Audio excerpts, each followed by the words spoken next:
Assalamualaikum, selamat datang ke channel Cikgu Fazila.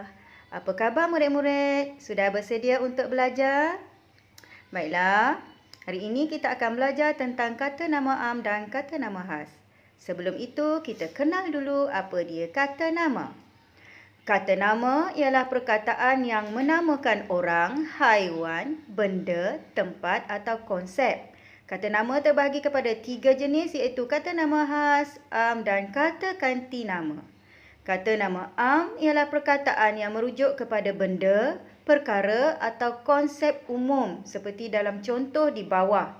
Contohnya, kata nama am terbahagi kepada 2 pula iaitu untuk benda yang hidup dan tak hidup. Benda yang hidup terdiri daripada manusia dan bukan manusia, manakala benda yang tak hidup terdiri daripada institusi dan bukan institusi. Okey, seterusnya untuk benda, contoh seperti yang kita boleh lihat, sekolah, kereta, cakrawala dan orang serta haiwan.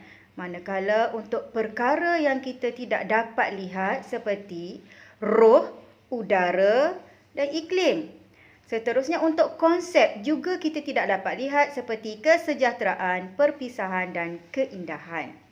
Baiklah, kata nama am boleh dibahagikan kepada 2 iaitu konkret dan abstrak. Okey, iaitu konkret. Apa dia konkret? Konkret ialah kata nama am yang sesuatu yang kita dapat pegang, yang kita dapat rasa dan kita boleh lihat. Sebab itu kita namakannya konkret. Manakala kata nama am yang abstrak pula, sesuatu yang kita hanya bayangkan atau hayalkan. Okey, kedua-dua kelas kata ini boleh terdiri daripada kata dasar dan juga kata terbitan.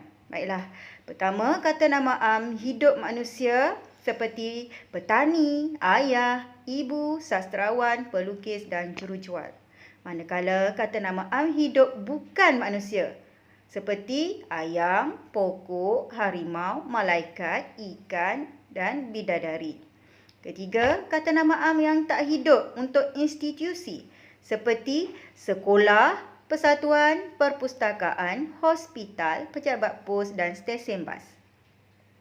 Seterusnya, kata nama am tak hidup bukan institusi konkret seperti rumah, lautan, langit, cakrawala, kereta dan pekan.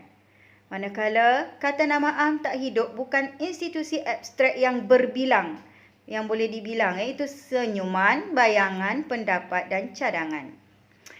Akhir sekali, kata nama am tak hidup bukan institusi abstrak dan tak terbilang seperti iklim, keindahan, ajaran dan hasrat. Seterusnya, kita lihat kata nama khas. Kata nama khas ialah kata nama yang secara khususnya digunakan untuk menyebut nama sesuatu benda. Okey, perkataan nama khas digunakan bagi menyebut sesuatu yang tertentu, khusus atau khas hanya untuk dia sahaja. Okey, contohnya Seri Aman, Volvo, Parker 45, Hikayat Hantuah dan lain-lain. Namanya khas untuk itu sahaja. Untuk orang, khas untuk orang, contohnya nama orang, nama awak. Contoh kat sini, Cik Rafidah, Inspektor Azman, Dr. Long dan lain-lain. Untuk binatang, kita namakan binatang yang kita pelihara seperti Blackie, Pak Belang, Sang Kancil dan di rumah kalau ada kucing, Sang Putih, Sang Tompok. Okey. Seterusnya, kata nama khas untuk tempat seperti Kampung Baharu, Shah Alam, Kuala Lumpur dan lain-lain yang perlu ditulis dengan huruf besar. Baiklah murid-murid, seperti yang kamu tahu, cikgu sediakan modul untuk tahun 6 untuk kata nama am dan kata nama khas. Latihan 1, kata nama am kamu perlu padankan perkara yang berikut dengan kata nama am yang sesuai. Lihat latihan. Okey, untuk manusia, mana yang merujuk kepada manusia? Okey, doktor. Okey, itu ialah untuk manusia. Jadi kamu padankan. Nombor 2, haiwan. Mana yang merujuk kepada haiwan dalam kotak tersebut? Okey, contohnya kucing. Kucing ialah untuk haiwan. Jadi kamu padankan. Untuk tumbuhan, mana dia kata nama am untuk tumbuhan? Cari dalam kotak tersebut. Ya, pandai itu. Lalang. Lalang ialah untuk tumbuhan. Okey, benda. Mana dia? Yang merujuk kepada kata nama benda. Komputer. Ya. Komputer ialah untuk benda. Dan ke-8, tempat. Yang tinggal ialah sungai, lombong, padang, bandar. Okey. Tahniah, kamu sudah selesai untuk latihan yang pertama. Okey, 8/8. Seterusnya, latihan yang kedua iaitu B. B garis kata nama am yang terdapat dalam petikan di bawah. Kamu perlu baca satu persatu baris demi baris dan cari kata nama am dalam petikan tersebut. Baca baris yang pertama, baris yang kedua. Ya, ada baris yang kedua. Lukah, sungai dan kampung. Baris yang ketiga, biskut, rumah. Baris yang keempat, tiada. Baris yang kelima, pokok. Baris yang keenam, pasar. Dan yang lain-lain, kamu perlu buat sendiri. Seterusnya, latihan yang C. Pilih dan isi tempat kosong dengan kata nama khas yang sesuai. 1. Puan Sutina mengajar di. Mengajar. Kalau mengajar, takkan di klinik kan? Mestilah tadika mawar. Pandai. Okey, tadika mawar. Garis dan isi tempat kosong dengan tadika mawar. Kedua, bangunan. Bangunan merupakan salah satu daripada mercu tanda bandar di Kuala Lumpur. Mestilah takkanlah hotel kan?